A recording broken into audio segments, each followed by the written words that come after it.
Now, you've got a real treat for us diving into this year's most stunning floral trends. Take a look. Now that we have a flower shop, I get to play with fresh cut flowers, and I've had my head florist Chris do some of the most on-trend arrangements that you're going to see at this time of year, but also leading into spring and summer. Roses are back. Holy cow, are they ever popular flower at this time of year? And it's not this type of rose. Now this type of rose, very traditional in style, very tight head, still beautiful, but this isn't the one that everybody's excited about. It's this style. This is considered a garden rose, and look at how much more open it is. When it's open like this, you see different gradations of color within the actual flower. People actually spin it to open it up even more, to really show all the coloration. You can see some tight ones, but also nice, big, and loose ones. These loose ones are where you're going to see that color added to the arrangement. This style of very naturalized garden arrangement is replacing, thankfully, those mason jars. We're starting to see ceramic vases. Vases like this that hide the water but also hide the floral foam, because you can do a lot more fun things with these types of vases when it comes to arranging. When it comes to colors though, look at those apricots, tangerines, cream, caramels. This is a very rich and luscious look, very European style, very dense, tight. It's tied really tightly together, so it's a very dense clustering of flowers. What makes this work and what makes it so exciting is the variation of flowers. There's so many different types of flowers in this. Each one adds more texture to the actual arrangement itself.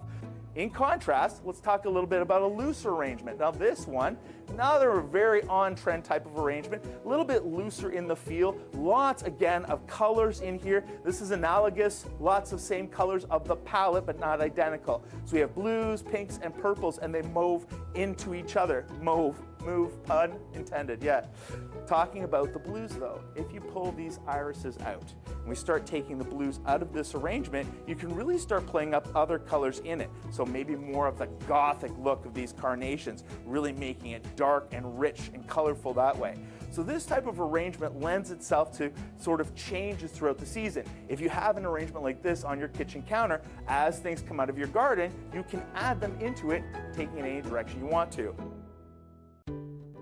Wedding white is back on trend. Whites and greens. If you're thinking that you're doing a wedding this year and you want white, add lots of green or other colors to the mix to really make your white stand out. It is absolutely spectacular, and let me tell you, put one of these in your house right now, it's going to smell like spring until we actually get the real deal. Nothing brightens up a room quite like a bouquet of fresh cut flowers, right? But it's such a bummer when they start wilting way too soon. So up next, Carson is sharing some easy tips on how to keep those blooms looking fresh and lively for longer. All right, you've just come home from a flower shop or a grocery store and you picked up some fresh cut flowers. Do you know how to properly treat these so they'll last longer? Well, I'm going to show you how to do it. Now, the first thing you want to do has nothing to do with the flowers themselves and everything to do with the vase that you're using. Now, in this particular situation, I was inclined to go with a bigger vase, but when I put the flowers in, they get lost in there. So I'm going to go with a smaller size vase because I'm going to do the flowers a little bit more justice. Once you've picked your vase, you want to put water in that is clear and ready for this. Tap cold. The cooler the water is, the better the flowers are going to be. Cold water is actually good for them. These little packages are so important. Now, you want to make sure you're using these. Don't save these. They have no purpose. We're going to put them into the vase because they do two different things. Yeah, they feed the rose, but more importantly, they also stop the bacteria. So yeah, your flowers will be happy, but no bacteria will form. And if no bacteria is forming, it means your flowers will last longer. My florist has always told me that this should be in the neck of the vase. So if we're going to measure here, that is pretty close to exactly where we want it. The tie is in the neck of the vase. But we want to make sure we cut all the stems. There's a good rule of thumb here. For every hour that your arrangement has been out of water, take off at least 1 inch of stem. And you don't cut it flat.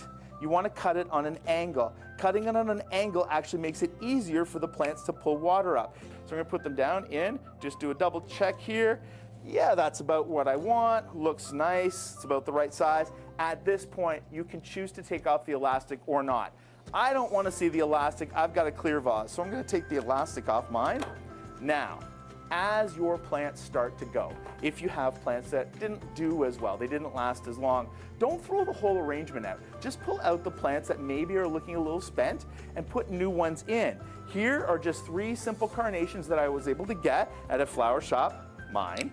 Take them off, remove the lower leaves, because all these leaves do is actually absorb more water and more nutrition from the flower itself. So we're going to take those off, and then we're going to add those back in. So now we can extend the life of our arrangement just by swapping out some fresh flowers for the ones that aren't looking as good.